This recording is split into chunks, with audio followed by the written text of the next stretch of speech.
સ્વાગત છે આપનું. હું છું સમીર. કેન્દ્ર સરકારે મેડિકલ એજ્યુકેશન ક્ષેત્રમાં મોટી જાહેરાત કરી છે, જેમાં ઓબીસીના વિદ્યાર્થીઓને 27% ઈડબ્લ્યુએસના વિદ્યાર્થીઓને 10% અનામત અપાશે. કેન્દ્રીય આરોગ્ય મંત્રી મનસુખ માંડવિયાએ ટ્વીટ કરીને આ માહિતી આપી. ઓલ ઇન્ડિયા કોટા અંતર્ગત યુજીપીજીમાં અનામત મળશે અને આ નિર્ણયથી ઓબીસી અને ઈડબ્લ્યુએસ વર્ગના 5550 વિદ્યાર્થીઓને લાભ થશે. ઓલ ઇન્ડિયા કોટા અંતર્ગત મેડિકલ ડેન્ટલમાં અનામત મળશે.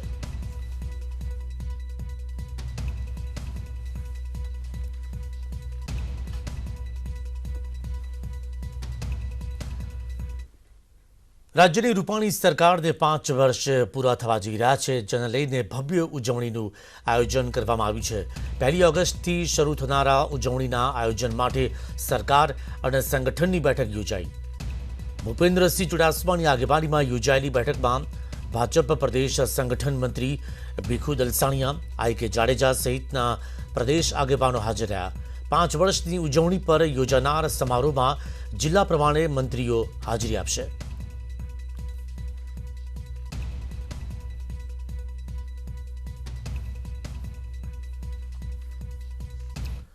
ગુજરાત અને ઉત્તર પ્રદેશની ચૂંટણી પહેલા એક્શનમાં છે ભાજપ. ન્યૂઝ 18 પાસે એક્સક્લુઝિવ જાણકારી.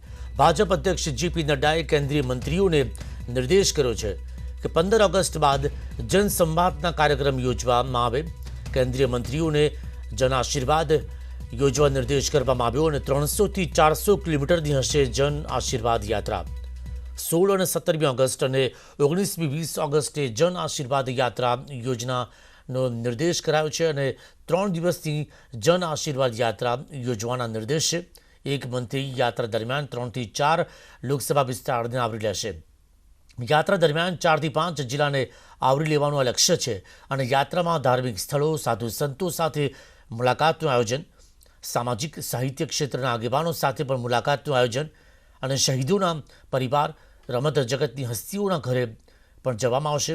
યાત્રામાં મોદી સરકારની જનહિતની યોજનાઓના બેનર લગાવાશે. તો યાત્રામાં નવા જ નહીં પણ જૂના કાર્યકરોને પણ સામેલ કરવામાં આવશે. યાત્રામાં કોરોના નિયમોનું ચુસ્ત પાલન કરવાના પણ નિર્દેશ કરવામાં આવ્યા. યાત્રા માટે પ્રભારી, સહપ્રભારીને જવાબદારી સોંપવામાં આવશે.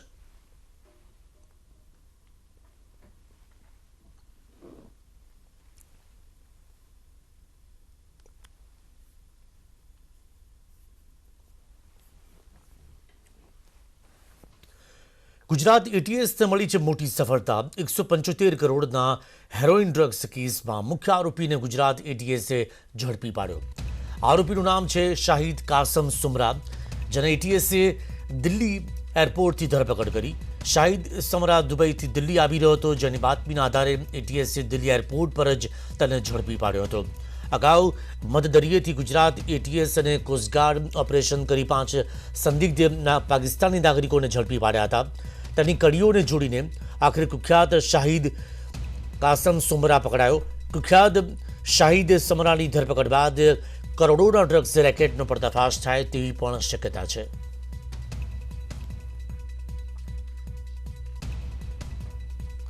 આરોપી વિરુદ્ધમાં 2021માં 30 કિલો હેરોઇન એટીએસે પકડ્યું હતું.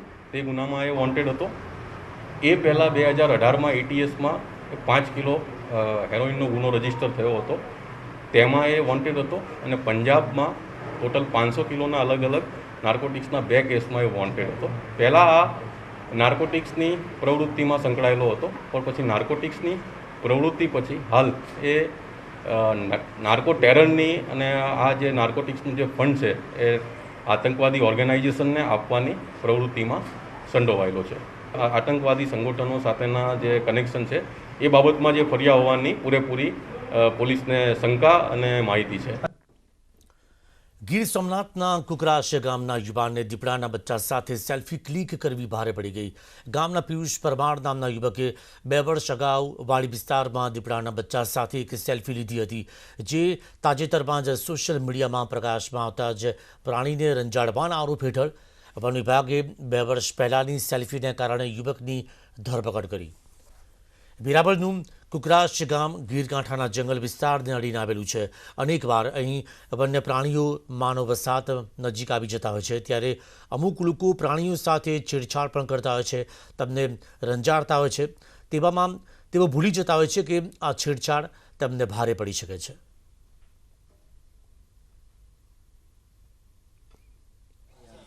કે વન વિભાગની ટીમ અથવા વન વિભાગનો સ્ટાફ હંમેશા તત્પર હોય છે. અને બીજું કહેવાનું એ છે કે આપણું ઘરેણું છે, કે વન્ય પ્રાણી છે આપણું ઘરેણું છે. ધારો કે એશિયાટિક લાયન છે, દીપડા છે, સિંહ છે, તો આ બધા પર્યાયનું આપણે સંરક્ષણ સંવર્ધન કરવું જોઈએ. ગીરને નજીક આવેલો આપણો વિસ્તાર છે અને એના માટે આપણે પણ એની સાથે ન સેલ્ફી લેવી જોઈએ કે ન એવું રિસ્ક લેવું જોઈએ કે જેનાથી આપણી જાન જોખમમાં મુકાય. એમાં એવું હતું કે ત્યાં બાજુમાં મારે વાડી એક હતી ને દીપડીએ બસા દીધા હતા. એટલે મારે 2-2.5 વર્ષ મને કઈ ખબર નહીં કે આ દીપડીના બસા છે કે હું છે. તો મેં સેલ્ફી ફોટોને પાડ્યો, પણ હવે એ કઈ ખબર નથી કે આવું થાય કે, તો હવે કોઈ આવું કરતા નહીં, બીજા કોઈ મહેરબાની કરીને. હું કીધું કે આ બહુ ખતરનાક છે, તને દીપડી આવી ગઈ તો તારો જીવ જયો કે, એટલે આવું ન કરાય એમ. હું લોકોને અપીલ કરું કે આવા કોઈ વન વિભાગના પ્રાણીને કોઈ હેરાન ન કરે.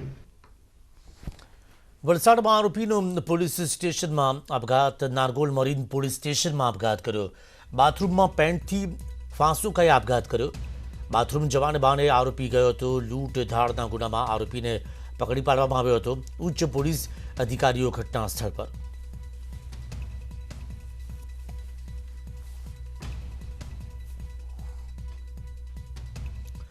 સુરતમાં દબાણ ખાતા અને લારીવાળા ફેરિયાઓની મારામારીની ઘટના સામે આવી. દબાણ ખાતાવાળાએ ફેરિયાઓની લારી ઉપાડવા જતા હતા, ત્યાં જ ફેરિયાઓ રોષે ભરાયા અને મામલો બીચક્યો.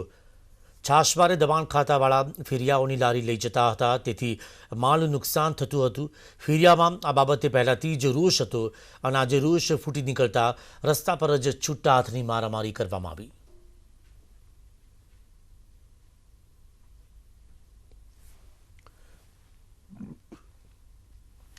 ઝારખંડના ધનબાદમાં જજના શંકાસ્પદ અકસ્માતની ઘટનાને લઈને સવાલ ઊભા થયા છે.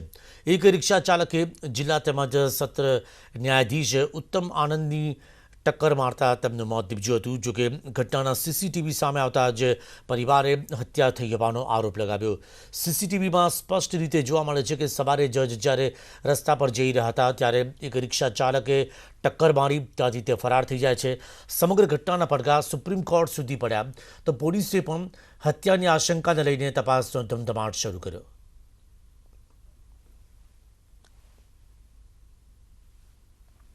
के सामने आया है, उससे देखने से ऐसा लगता है कि यह एक साधारण एक्सीडेंट का मामला नहीं है. जो इस प्रकार से ऑटो आया और ऐसा लगता है देखने से कि जानबूझ करके उसने धक्का मारा है. जो भी आज घटना हुई है उसमें पुलिस द्वारा अनुसंधान किया जा रहा है और अलग अलग टीमें हैं इसमें लगी हुई है. और जितने भी बिंदु अभी तक सामने आ रहे हैं, जितने भी पहलू सामने आ रहे हैं, सभी पहलुओं पर जांच की जा रही है. ભાડાની દુકાનમાં ચાલતી પોલીસ ચોકી. અરવલ્લીના અણિયોરમાં આઉટપોસ્ટ પોલીસ ચોકી માટે 10 વર્ષ પહેલાં જગ્યા ફાળવણી કરવામાં આવી હતી અને તે જગ્યા પર આજ દિન સુધી પોલીસ સ્ટેશન બન્યું નથી. પોલીસ સ્ટેશનનું બોર્ડ પણ ભાડાની દુકાન પર બહાર મૂકવામાં આવ્યું છે. તો ફાળવેલી જગ્યા પર 10 વર્ષ અગાઉ સરપંચે ભૂમિપૂજન કર્યું હતું, જ્યાં હાલ તારની વાડથી જગ્યા કોર્ડન કરી દેવામાં આવી. તાલુકાનું બીજા નંબરનું મોટું સેન્ટર હોવાથી 30 જેટલા ગામડાઓનો સમાવેશ થાય છે. સરપંચની માંગ છે કે વહેલામાં વહેલી તકે પોલીસ સ્ટેશન બનાવવામાં આવે. અહીંયા અણીઓની અંદર પોલીસ સ્ટેશન થાય તો સારામાં સારી વસ્તુ છે, પણ હજુ સુધી આજ દિન સુધી થયું નથી. અને જે કે આજે જે પોલીસ સ્ટેશન જે આઉટ પોલીસ સ્ટેશન અણીઓની અંદર છે એ ભાડાની દુકાનમાં રહે છે. 4 દિવસ આ દુકાનમાં, 4 દિવસ પેલી દુકાનમાં. ભાડાની દુકાન છે જ, અને એ ભાડાની દુકાનમાં લોકોને ભાડું વધારવામાં એટલે દુકાનો બદલવી પડે છે. પોલીસને વારંવાર જમાદારને મકાન બદલવું પડે છે. ગુપ્ત ધનની લાલચમાં 1200 વર્ષ જૂના મંદિરમાં તોડફોડ કરવામાં આવી. સુરેન્દ્રનગરના થાનના જામવાડી ગામની આ ઘટના છે. ધન મેળવવા પ્રાચીન 1200 વર્ષ જૂના શિવ મંદિરમાં તોડફોડ. નંદી અને શિવલિંગને દૂર કરી મંદિરમાં ખાડો કરી દેવામાં આવ્યો. મંદિરમાં 5 થી 6 ફૂટ ઊંડો ખાડો કરી નુકસાન કરતા મામલતદાર અને પોલીસની ટીમ ઘટના સ્થળ પર પહોંચી, તો કોઈએ ગુપ્ત ધનની લાલચમાં નુકસાન પહોંચાડ્યાનું ખુલ્યું. હાલ મામલતદાર, પોલીસ, વિશ્વ હિન્દુ પરિષદના નેતા, સરપંચ ઘટના સ્થળ પર પહોંચ્યા છે. તો 1200 વર્ષ જૂના મંદિરમાં કોણે તોડફોડ કરી ખજાનાની લાલચમાં ખોદકામ કર્યા હોવાનું માનવામાં આવી રહ્યું છે. કોણ છે આ તત્વો કે જેમણે આટલા જૂના અતિ પૌરાણિક મંદિરમાં તોડફોડ કરી હતી તે અંગે તપાસ ચાલી રહી છે. કારણ કે માહિતી એવી મળી રહી છે કે ખજાનાની લાલચમાં કોઈએ આ તોડફોડ કરી છે.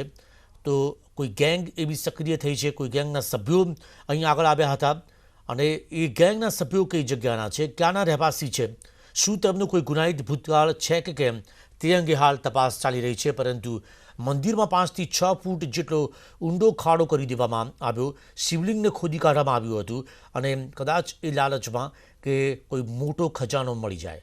તો મામલતદાર છે, પોલીસના અધિકારીઓ ઘટના સ્થળ પર પહોંચ્યા છે અને તપાસ કરવામાં આવી રહી છે કે જે પણ કોઈ તત્વો અહીં આવ્યા હતા, જે કોઈ ગેંગના સભ્યો અહીં આવ્યા હતા, તેઓ કોણ છે, શું નામ છે તેમનું, કેટલી ઉંમરના છે, તેમનો પહેરવેશ શું હતો, તેમણે ક્યારે આ ખોદકામ કર્યું હતું. કારણ કે 1200 વર્ષ જૂનું મંદિર છે જેમાં આ તોડફોડ કરવામાં આવી છે, શિવલિંગને તોડી નાખવામાં આવ્યું છે, નંદીને પણ ઉખાડી નાખવામાં આવી છે. તો 1200 વર્ષ જૂના મંદિરમાં આ તોડફોડની ઘટનાથી ચિંતા જરૂર ઉદ્ભવી છે કે આખરે કોણ હશે આ વ્યક્તિઓ, અપરાધીઓ કે જેમણે મંદિરમાં તોડફોડ કરી.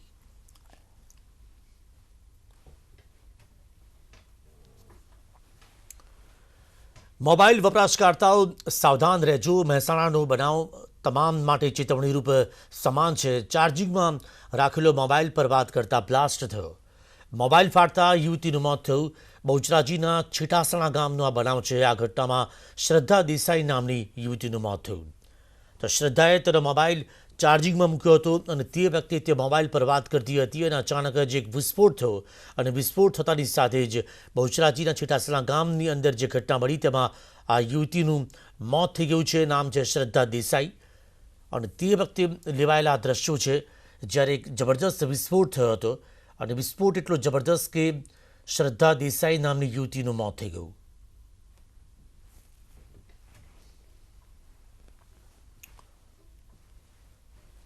પાટણમાં ઓગસ્ટ મહિનામાં લેવાનાર પ્રાથમિક શાળાઓની એકમ કસોટી મોકૂફ રાખવા માટે માંગ ઉઠી છે. 20-21 ઓગસ્ટના ધોરણ 1 અને 1 થી 8ની પરીક્ષા મોકૂફ કરવા માટે પ્રાથમિક શિક્ષણ મહાસંઘ દ્વારા શિક્ષણ મંત્રી તેમજ શિક્ષણ સચિવને પત્ર લખવામાં આવ્યો.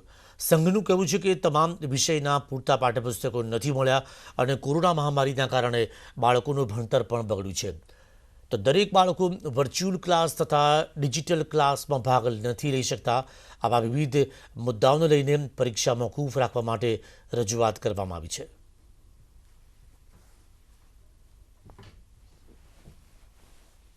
શિક્ષણ ક્લાસરૂમ, વર્ચ્યુઅલ ક્લાસરૂમની અંદર બાળકોનું આવવાનું પ્રમાણ પણ ઓછું છે અને આ પ્રકારની એક પુસ્તકોની પણ સમસ્યા સમગ્ર ગુજરાતના મોટાભાગના જિલ્લાઓના તરફથી અમને મળી છે અને એટલા માટે થોડો સમય જો આ એકમ કસોટી મુલતવી રહે તો એ પ્રાથમિક શાળાના બાળકો માટે અને શિક્ષકોને પૂરતો અભ્યાસક્રમ કરાવ્યા પછી એકમ કસોટી લઈ અને ખૂબ સારી રીતે એને સફળ કરી શકાય એવું અમારું માનવું છે.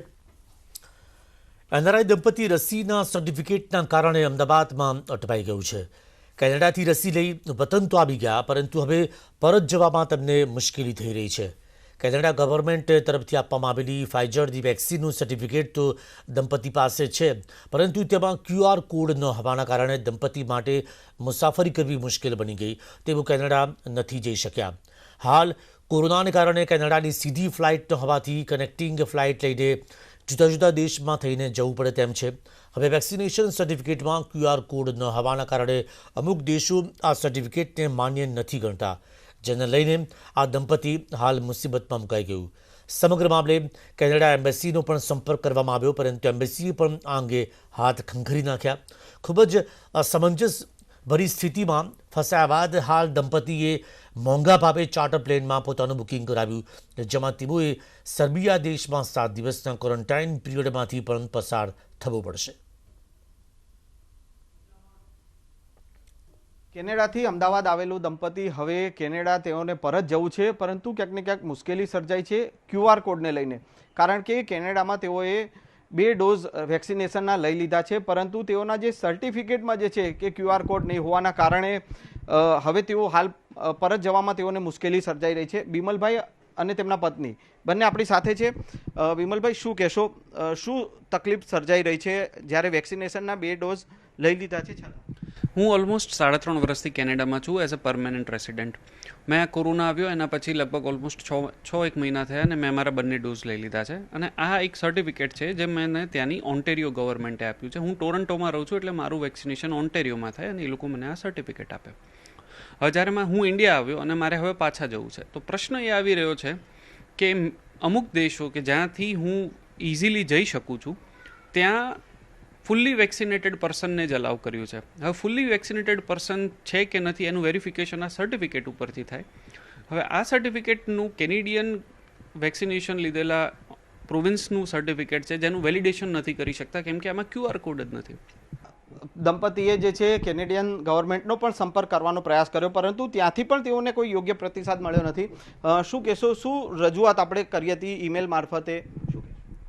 અમે ઈમેલ મારફતે કેનેડિયન એમ્બેસી જે અહીંયા દિલ્હીમાં છે એને જણાવેલું કે અમે અહીંયા જે ફસાઈ ગયા છીએ, અમારી જોડે ફાઇઝર વેક્સિનેશનનું સર્ટિફિકેટ છે ઓન્ટારિયો ગવર્મેન્ટનું, પણ એમાં QR કોડ ન હોવાના કારણે એ વેલિડ નથી કરતા દોહાની ગવર્મેન્ટ. સો આ કેનેડિયન ગવર્મેન્ટની ઓથેન્ટિસિટી ઉપર બી એક મોટો ક્વેશ્ચન છે કે એમની આપેલી વેક્સિન બીજી કન્ટ્રીઝ અલાઉડ નથી કરતી, એમનું આપેલું સર્ટિફિકેટ બીજી કન્ટ્રીઝ અલાઉડ નથી કરતી.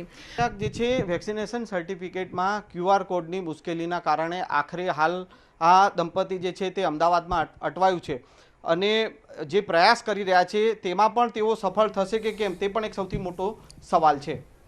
કેમેરામેન પ્રકાશ દેસાઈ સાથે સંજય ટાંક, ન્યૂઝ 18 ગુજરાતી, અમદાવાદ. જોઈશું વધુ કેટલાક સમાચાર બ્રેક બાદ.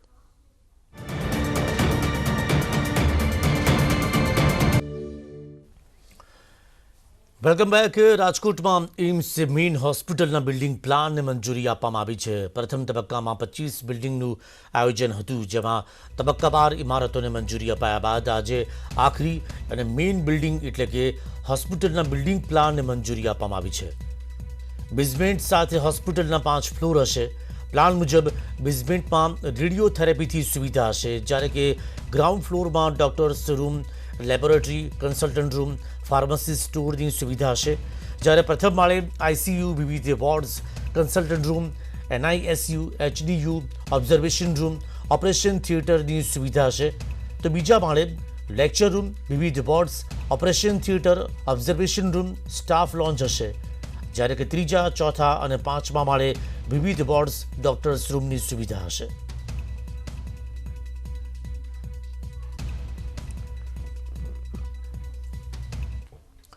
ત્રીસમી જુલાઈથી રાજ્યમાં વરસાદનું જોર વધવાની હવામાન વિભાગના નિષ્ણાત અંબાલાલ પટેલે આગાહી કરી છે. હવામાન નિષ્ણાત છે અંબાલાલ પટેલ, તેમણે આગાહી કરી ઓગસ્ટની શરૂઆતમાં ઓરિસ્સા, મધ્યપ્રદેશના ભાગોમાં પણ અતિભારે વરસાદની આગાહી કરવામાં આવી. અંબાલાલ પટેલની આગાહી પ્રમાણે વિંધ્ય પર્વતમાળામાં સારા વરસાદને કારણે નર્મદા નદીમાં સારા પ્રમાણમાં પાણીની આવક થશે. દક્ષિણ ગુજરાતમાં વલસાડ, નવસારી, આહવા, ડાંગમાં પણ સારા વરસાદની આશા વ્યક્ત કરવામાં આવી. અને આ સાથે જ ખેડૂતો માટે પણ અંબાલાલ પટેલે આગાહી કરી કે આ વરસાદ ઊભા પાક માટે સારું નહીં રહે, પરંતુ આવનાર સમયમાં રવિ પાકને ખૂબ જ ફાયદાકારક નીવડશે. હમણાં જ બંગાળના ઉપસાગરમાં એક વહન સક્રિય થશે, જે વહન લગભગ ઓડિશાના ભાગોમાં થઈ અને મધ્યપ્રદેશમાં આવશે. આ વહનનું જબરું હશે અને આ વહનના કારણે મધ્યપ્રદેશમાં પણ ભારે વરસાદ થશે. વિંધ્યના પર્વતોમાં ભાગોમાં વધારે વરસાદ થશે, જેના લીધે નર્મદા નદીમાં પૂરનો આવરો આવશે અને નર્મદા 2 કાંઠે થઈ શકે છે. પરંતુ ગુજરાત અંગે જોતા હજુ ઉત્તર ગુજરાત, મધ્ય ગુજરાત અને સૌરાષ્ટ્રના ભાગોમાં, ઉત્તર સૌરાષ્ટ્રના ભાગોમાં આ વરસાદના લીધે લગભગ ભારે વરસાદ પડશે. આ વરસાદ જે છે એ કેટલાક ભાગોમાં તો મોટા ફોરાનો પડશે. વરસાદ એક સરખો નહીં પડે. કોઈ ભાગમાં જ્યાં વાદળો ચડશે ત્યાં પડશે, પણ મોટા પ્રમાણમાં પડશે અને વાદળો એકદમ ભારે વરસાદ પડશે. આ વરસાદના લીધે પાણીનો ભેજ જળવાઈ રહેશે, જેના લીધે રવિ પાકો માટે આ પાણીનો ભેજ સારો રહેશે. પરંતુ ગોંડલ ટાઉન હોલ ખાતે લોકોની લાંબી કતાર જોવા મળી. ગોંડલ ટાઉન હોલ ખાતે વેક્સિનેશન કેમ્પનું આયોજન કરવામાં આવ્યું. બ્લોક હેલ્થ ઓફિસ દ્વારા કોવેક્સિનના બીજા ડોઝનું આયોજન કરવામાં આવ્યું. વેક્સિન લેવા માટે આપેલા લોકોની લાંબી કતાર જોવા મળી. કોરોનાની ત્રીજી લહેરની શક્યતાઓ વચ્ચે લોકોમાં કોરોના ગાઈડલાઇનનો અભાવ જોવા મળ્યો.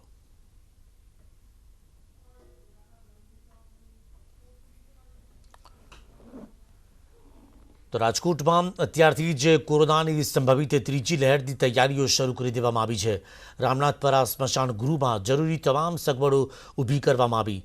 સ્મશાન ગૃહમાં ભઠ્ઠીઓ અને લાકડાનો જથ્થો કરવામાં આવ્યો. તમામ ભઠ્ઠીઓનું સમારકામ કરવામાં આવ્યું અને શહેરના નાના મહુવા, મૌડી, બાપુનગર સહિતના સ્મશાન ગૃહોમાં આ પ્રકારે વ્યવસ્થા ઊભી કરવામાં આવી. સ્મશાન ગૃહમાં 2 ભઠ્ઠી ઇલેક્ટ્રિક છે અને 1 ભઠ્ઠી ગેસ આધારિત છે અને જરૂર જણાશે તો સંચાલકોના આદેશથી ત્રીજી ભઠ્ઠી પણ શરૂ કરાશે.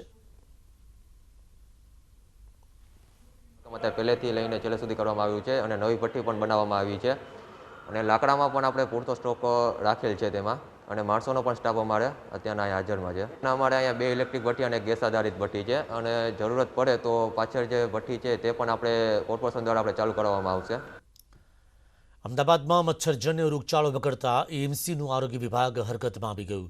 આરોગ્ય વિભાગે કન્સ્ટ્રક્શન સાઇટ, કોમ્પ્લેક્સ અને મોલમાં ચેકિંગ કર્યું.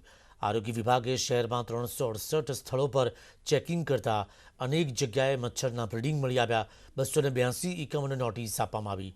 તો પાણીના યોગ્ય નિકાલની વ્યવસ્થા ન કરવા બદલ એએમસીએ 6 લાખનો દંડ વસૂલ્યો છે.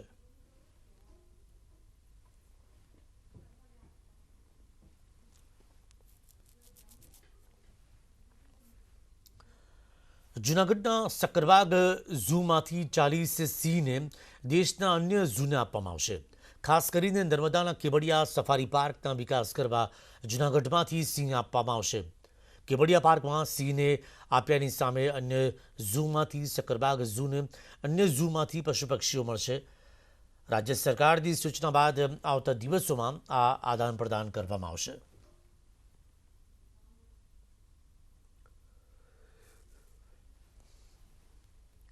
ગીરગઢડાના દ્રોણેશ્વર ગુરુકુળ શાળાના મેઇન ગેટ પર સિંહણ લટાર મારતી નજરે પડી. મેઇન ગેટ પર ચોકીદાર સૂતો હતો તે દરમિયાન સિંહણ લટાર મારીને ત્યાંથી પસાર થઈ ગઈ.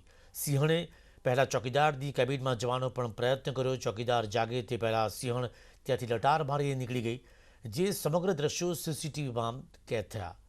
ગીર સોમનાથ પંથકમાં અનેક વખત સિંહો રહેણાંક વિસ્તારમાં આવી ચડતા હોય છે.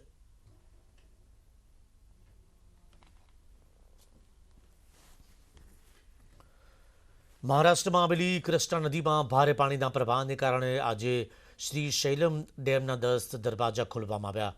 શ્રી શૈલમ ડેમમાંથી કુલ 3,40,000 ક્યુસેક પાણી છોડવામાં આવ્યું. શ્રી શૈલમ ડેમનું પાછલા અઠવાડિયાથી ઓવરફ્લો થતો હતો. શ્રી શૈલમ ડેમમાં કૃષ્ણ નદીમાંથી 3 લાખ ક્યુસેક પાણી અને તુંગાભદ્ર નદીમાંથી 1 લાખ ક્યુસેક પાણી મળી રહ્યું છે. શ્રી શૈલમ જળાશયોમાં 4 લાખ ક્યુસેક પૂરનું પાણી આવતા તે સંપૂર્ણ ભરાઈ જાય તેવી સંભાવના છે.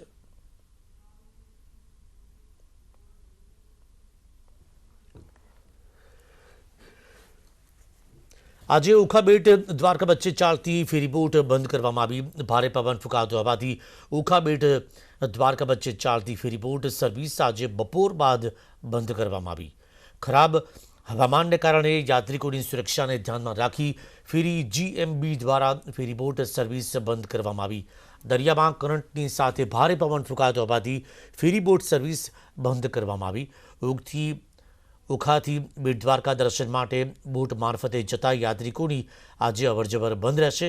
તો બહારથી આવતા યાત્રિકો માટે બેટ દ્વારકાના દર્શન જવા માટે નિરાશ થવું પડશે.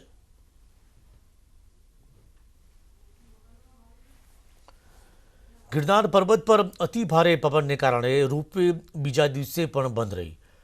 ગઈકાલે પણ ભારે પવનના જ કારણે રોપવે બંધ કરવાનો નિર્ણય કરવામાં આવ્યો હતો, જ્યારે રાજ્યપાલ પણ આજે રોપવેમાં બેસી અંબાજી જવાના હતા, પણ આ કારણોસર તેમની ગિરનાર યાત્રા રદ થઈ શકે છે. ગિરનાર પર્વત પર 80થી 90 કિલોમીટરની ઝડપે પવન ફૂંકાઈ રહ્યો છે.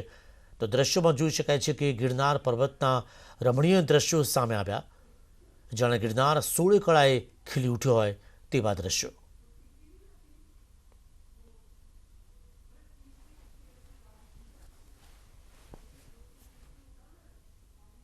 સમાચારોમાં ત્યાર બસ આટલું જ. નમસ્કાર.